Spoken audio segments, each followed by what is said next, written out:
For some, the return to work has been more straightforward than for others. But for those businesses that rely on footfall, getting more people back into town centres is vital.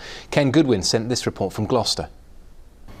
Purmally is one of Gloucester's oldest surviving engineering companies. Some of its staff have worked right through the lockdown as the company produces specialist items used in some medical equipment. Social distancing is not a problem in huge workshops like this.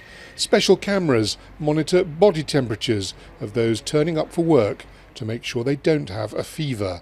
And now office staff who've been working from home are being encouraged to come back.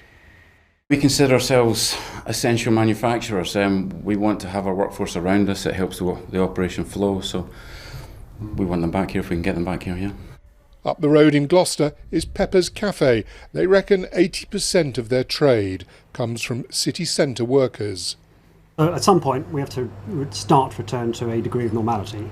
We can't all hide away at home and never go out. That's not a life that's worth living, in my opinion. So yes, encouragement is going to be required from the top downwards, as long as it's at the right time. In a recent survey, it was found that Gloucester's footfall has bounced back to 70% what it was before COVID-19 struck. But today's Friday street market was not as crowded as it usually is. For this Caribbean food producer, that's not good news. The town is the heartbeat of the country, and we need as much support from businesses and from the community as well, which is very vital to our survival. And people we spoke to were in broad agreement. Town and city centres must get back to work. I think people have been a little bit worried and scared about coming back out and shopping.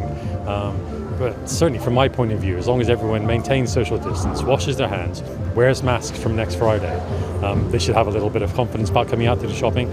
I think people need to get back to work, because otherwise next year no one's going to have any jobs and we'll be in a worse place than we are now.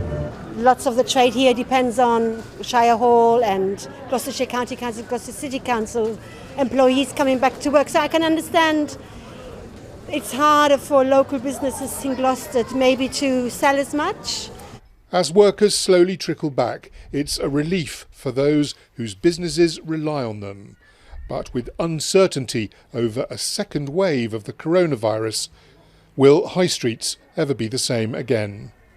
Ken Goodwin, ITV News, Gloucester.